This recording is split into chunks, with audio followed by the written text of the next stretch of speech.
आजकल एमसीक्यूज़ का दौर है और एमबीबीएस में भी एमसीक्यूज़ मस्ट हैं और नीट पीजी में तो आते ही हैं।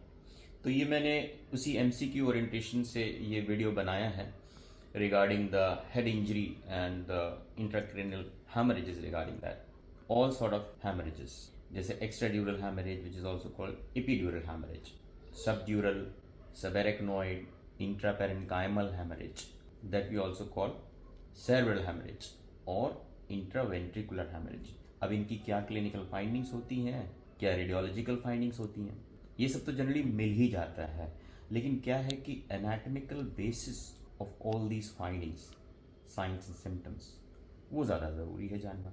बिकॉज सब्जेक्टिव क्वेश्चन अगर आता है लाइक अ लॉन्ग क्वेश्चन तो भी आप डिस्क्राइब कर सकते हो, because you need to know the anatomical facts behind all these type of haemorrhages.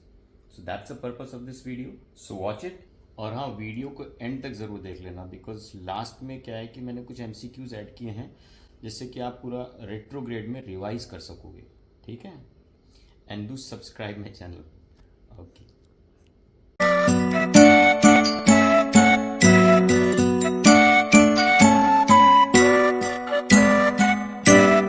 Now this is an important clinical point, intracranial haemorrhage. अब देखते हैं कि ये क्या होता है। दोनों में डिफरेंसेस बहुत पूछे जाते हैं। रोड साइड एक्सीडेंट RTA हो जाता है तो ऑब्वियसली हेड इंजरी हुई, हेलमेट नहीं अगर, तो this is a very common type of injury in road traffic accidents, especially when there is no helmet on, and this can be cause of instant death, or that can be cause of unconsciousness, or sometimes lead to side effects like paralysis वगैरह भी हो सकते, can lead to paralysis or can lead to permanent damage sometimes. So what's the difference here?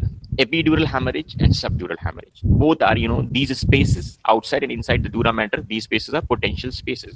अच्छे से समझ लेना इसको, बहुत क्वेश्चंस भी पूछते हैं इस पे, differences between extradural and subdural hemorrhages. So it is very obvious, like, if there is a bleeding outside the dura, right, outside the dura means there is the blood collected because of meningeal vessels, rupture of meningeal vessels lead to epidural hemorrhage.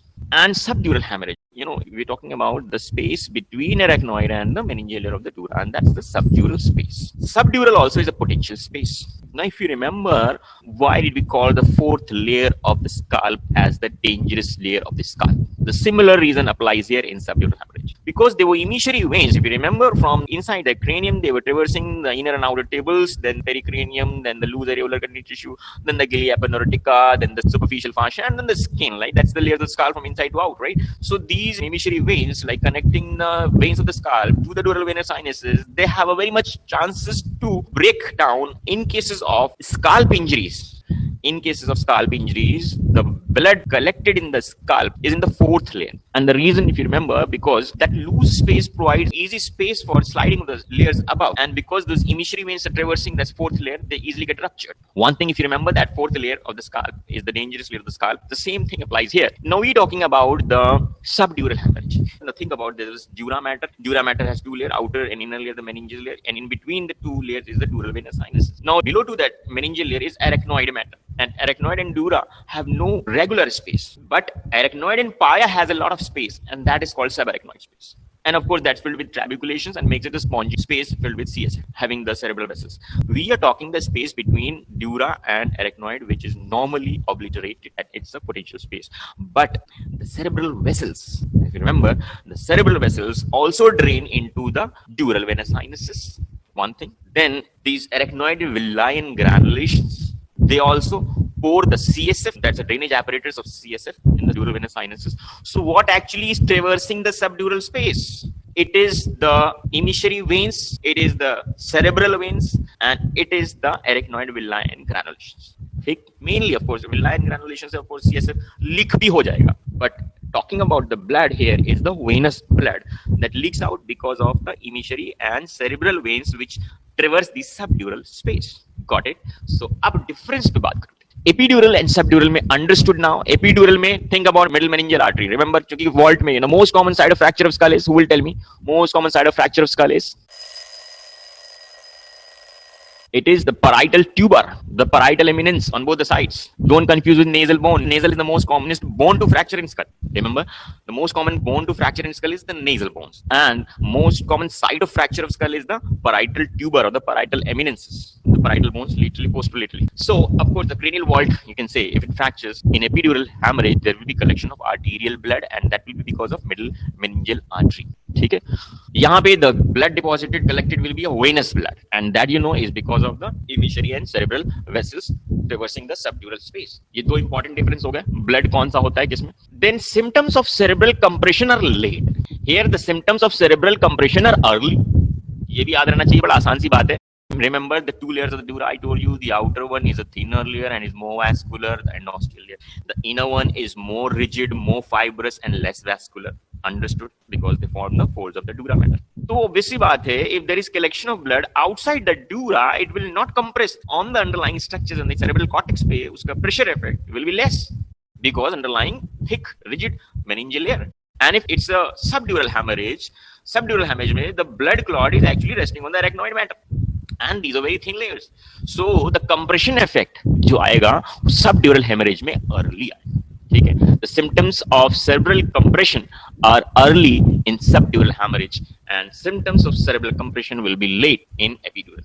ठीक है, अब ये जो blood है, it doesn't settles at one point, rather it spreads. अभी in the same lecture I was talking about how to evacuate that clotted blood by drilling a hole in this case of middle meningeal artery hemorrhage, how to and where to drill those holes in case of anterior division of middle meningeal artery and in the case of posterior division of the middle meningeal artery. So कहीं ना कहीं ये spread करेगा, right, जो clotted blood है. So इसमें क्या एक और point है कि epidural hemorrhage में paralysis first appears on the face and then spreads to the lower part of the body. अब इसको तुम ऐसे याद कर सकते हो कि ये जो जोन है मिडिल मेनिंजियल आर्टरी का, that's the temporoparietal area underneath the cranial wall overlying to the dura. तो in case of epidural haematoma obviously जो प्रेशर इफेक्ट आएगा वो टेम्पोरोपैराइटल रीजन में ही आएगा, प्रेशर इफेक्ट, और वहीं पे होता है precentral gyrus, that is the primary motor area, area number 4, और उसमें होता है मोटर होमोन्कुलस. तुमने देखा होगा कि मोटर होमोन्कुलस में there is an upside down representation of the body parts, जिसमें कि फेस का रिप्रेजेंटेशन काफी बड़ा होता है, right, and that's on the lateral side. So इस वजह से चूंकि epidural haematoma is mostly from the rupture of anterior posterior division of the middle meningeal artery, so the epidural hematoma will mostly bring out symptoms of facial paralysis early, right, and that will be upper motor neuron type of paralysis. So paralysis actually first appears on the face and then this paralysis might extend to rest of the body. Here the paralysis का कोई हिसाब नहीं है anywhere, like you know, क्योंकि ये सब dural space में है, right, तो it can spread anywhere. Compression effect इस पे actually early होगा and the paralysis is haphazard. क्योंकि ये सबड्यूरल हेमाटोमा है और subdural haematoma can easily spread out to other regions, तो इसका कोई फिक्स पॉइंट ऑफ कंप्रेशन नहीं है. ठीक, देन ऑफ कोर्स यहाँ पे CSF की कोई प्रॉब्लम ही नहीं आएगी, no blood in CSF because it's outside to dura mater, the blood hemorrhage is outside the dura mater, so the blood and CSF has no mixing, so there is no blood in CSF. But यहाँ पे if you remember I just told you that the subdural space is traversed by emissary veins, cerebral veins and arachnoid villi and granulations. Simple सी बात है, तो यहाँ पे arachnoid villi and granulation में अगर tearing हो गई तो CSF will be mixed with blood, blood will be mixed with CSF. Simple.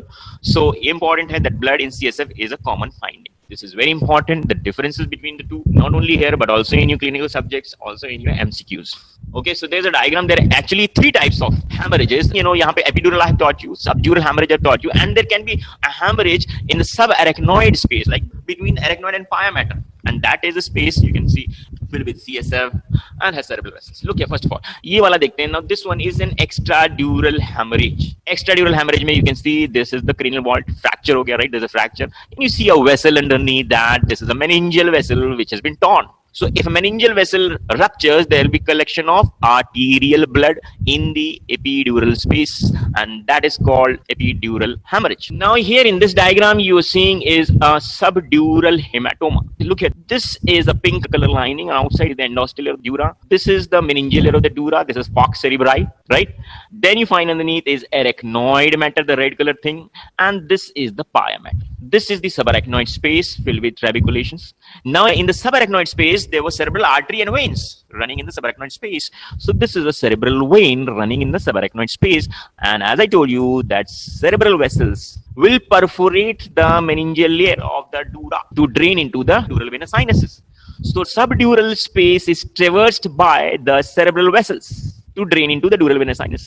Meningeal को पियर्स करेगा तभी तो ड्रेन होगा ना, उसमें ड्यूरल वेनस साइनस ऊपर इमिशरी वेन्स भी होती हैं, तो सेरेब्रल वेन्स परफोरेट करते हैं, तो फिर ऑब्वियसली अगर यहाँ पे haemorrhage we can see that the cerebral vein get ruptures, so the blood deposited will be venous blood in case of subdural haemorrhage. Now we're talking about subarachnoid hemorrhage. Subarachnoid में क्या होगा? Imagine if there is a bleeding. Now this bleed may not be due to trauma only, because if there is a trauma, there are very much chances कि पहले there are chances of epidural or subdural hematoma. So this type of hemorrhage may not be due to a trauma, rather can be because of high blood pressure, chronically high blood pressure, right? Sudden haemorrhage की वजह से। और दूसरा reason ये हो सकता है that can be a case of aneurysm. If the cerebral artery might be thinned out somewhere in its walls, so it cannot sustain the increased intracranial pressure, there might be a rupture of a vessel. So subarachnoid bleeds might not be due to trauma, rather from hypertension or due to aneurysms. So they find is a cerebral artery hemorrhage, rupture of a cerebral artery, will lead to collection of blood where in the subarachnoid space. And what does it mean? It means that the CSF in the subarachnoid space gets mixed with blood. You can see the other side. Here it is normal, right? And it becomes dilated, one thing. So remember the comparison between epidural and subdural. There was the last point regarding CSF and blood. So in case of epidural, blood will not be found in CSF. But in case of subdural, there are chances of blood to be found in CSF. But in case of subarachnoid space, there is a must. It's must that the blood will be seen in the CSF. ये तीनों में differences पता चल गए। You got to know the differences between the three different haemorrhages. अब ये तीनों haemorrhages में मोड ऑफ इंजरी भी याद कर लो। अभी तुमने इमेजेस देख ही ली हैं। तो डायरेक्ट ट्रॉमा जब होगा when there is a fracture of the vault और द स्कल, तो ऑब्वियसली एपिड्यूरल हेमाटोमा होगा, एपिड्यूरल हेमरेज। और अगर इनडायरेक्ट ट्रॉमा होता है, जैसे कि if you are sitting on the back seat in a car और सामने से हेड ऑन कोलिजन होता है कार का, तो obviously your head will bang to the front seat, but front seat will be cushioned, right?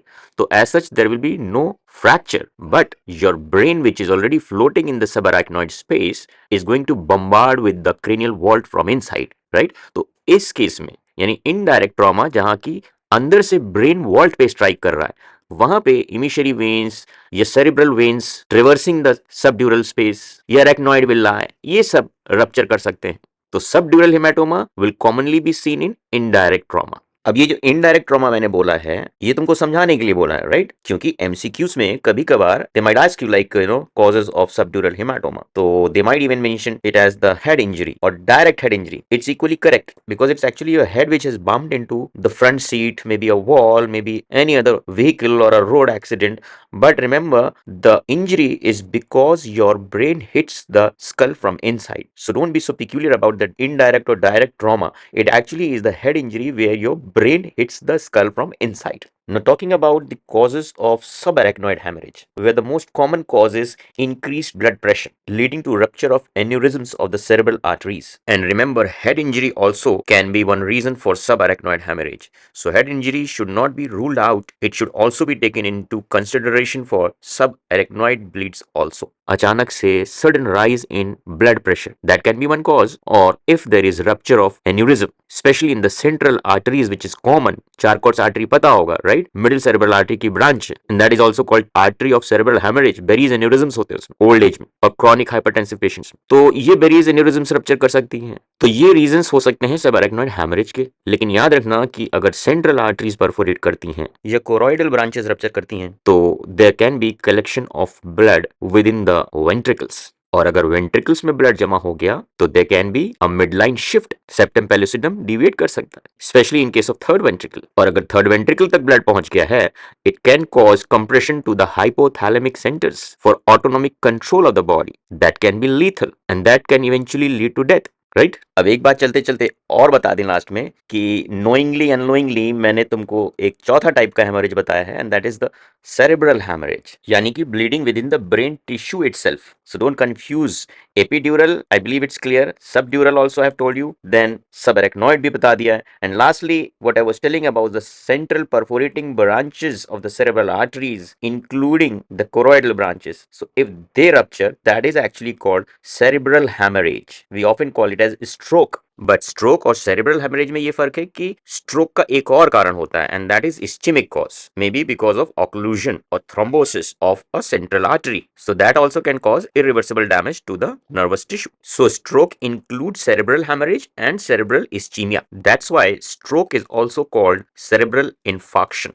Now an MCQ for you. In a direct head injury, which of the following hemorrhages will be seen? Epidural hemorrhage, subdural hemorrhage, subarachnoid hemorrhage, or cerebral hemorrhage? Your answer will be, because it's an MCQ and you have to actually select one. So obviously you're going to select the epidural one, because remember, if it's trauma from outside and there's a fracture of the skull, obviously epidural hematoma will be the most common. But the last and the least, the final point I'm telling you, that remember, head injury cannot be ruled out in all of these four type of hemorrhages. So head injury can be a cause for epidural, subdural, subarachnoid as well as cerebral hemorrhage. It's a reason common for all type of hemorrhages in the skull.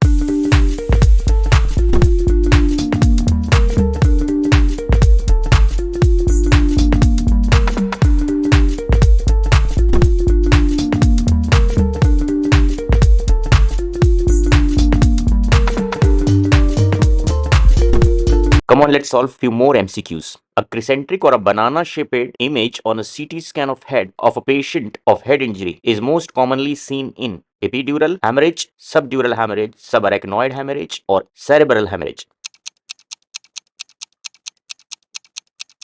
The answer is subdural hemorrhage. This is indicative of subdural hemorrhage. However, in epidural hemorrhage, there will be a lentiform, a lens-shaped or a lemon-shaped, you can say, image seen in CT scan of head after head injury. Now, it's equally important to know that why do we get such images on CT scan in these intracranial hemorrhages? This crescentic shape of subdural hemorrhage is seen because the blood which is deposited between the dura mater and the underlying subarachnoid matter. So that blood or the hematoma that spreads and follows the shape of the brain and the contours of the subdural space, which is convex, and the cranial vault is concave. So convex on one side and concave on the other side, we get is a crescentic image, right?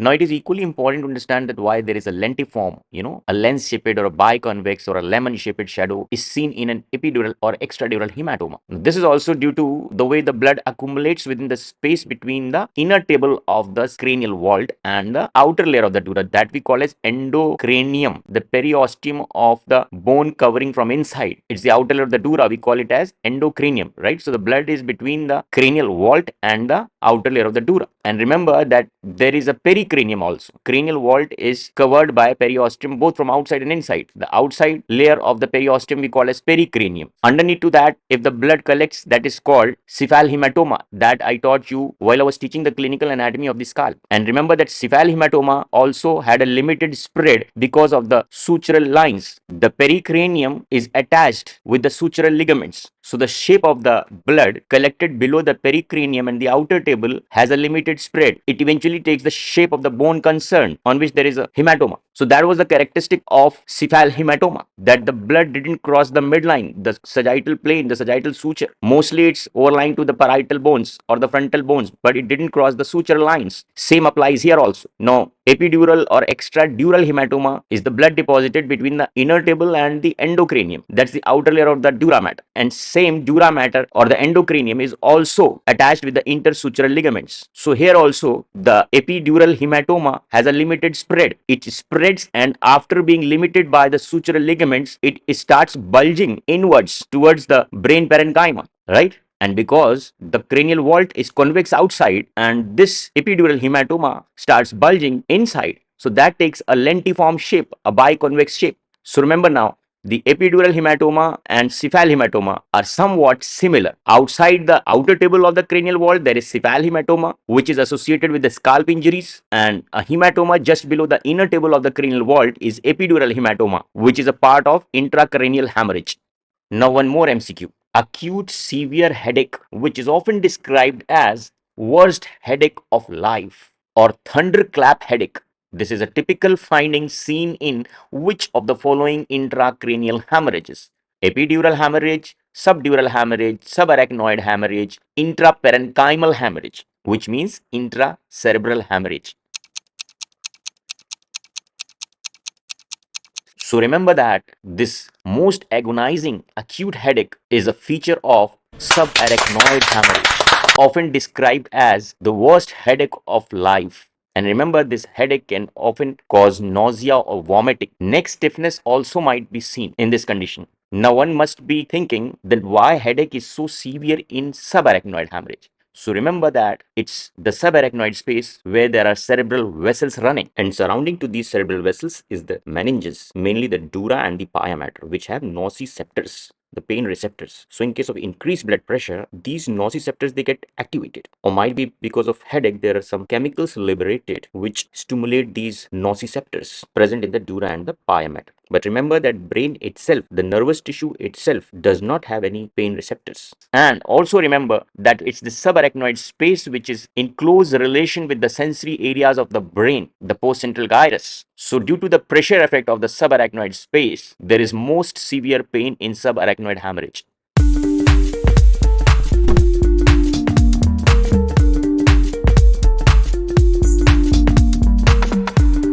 After a head injury, a person becomes unconscious, but there is a period of temporary improvement in consciousness after an initial loss of consciousness. And then again, after that, the condition starts deteriorating. That is called lucid interval. This lucid interval is most commonly associated with which type of intracranial hemorrhage? Is it epidural hemorrhage, subdural hemorrhage, subarachnoid hemorrhage, or cerebral hemorrhage? So the answer here is epidural or extradural hemorrhage. Remember this. This is an important point. All this I am telling you to help you solve MCQs in your exams. Now one more MCQ. Which of the following intracranial hemorrhages is most often associated with the fracture of the cranial vault? Epidural, subdural, subarachnoid, or cerebral hemorrhage? The answer will be epidural or the extradural hemorrhage. Remember that this is another important finding with the epidural hemorrhage, that there are most chances that after the fracture, the cranial vault, the blood will deposit outside the dura mater. Which intracranial hematoma is formed out of venous blood? Epidural, subdural, subarachnoid, or cerebral hematoma?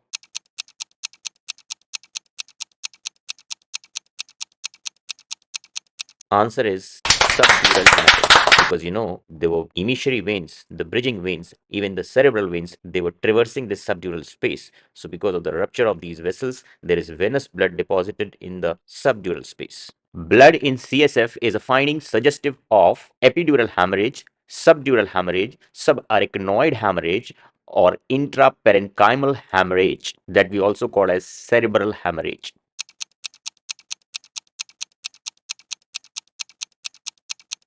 So the answer is subarachnoid hemorrhage, because here the most common cause of hemorrhage is the rupture of cerebral vessels due to aneurysms, mostly Berry's aneurysms. So the blood leaks out in the subarachnoid space. Although blood in CSF can also be found in subdural hemorrhage. Remember, I told you there was those arachnoid villi and granulations. They were traversing the subdural space to drain into the dural venous sinuses. So in case of rupture of those villi and granulations, CSF might leak. So the CSF can reach into the subdural space and blood can reach into the subarachnoid space and can get mixed with the cerebrospinal fluid. But this has much less chances compared to the subarachnoid hemorrhage, which has very much more chances of having blood in subarachnoid space, of having blood in CSF. And in an MCQ, you have to pick the most appropriate answer. So the answer here will be subarachnoid hemorrhage.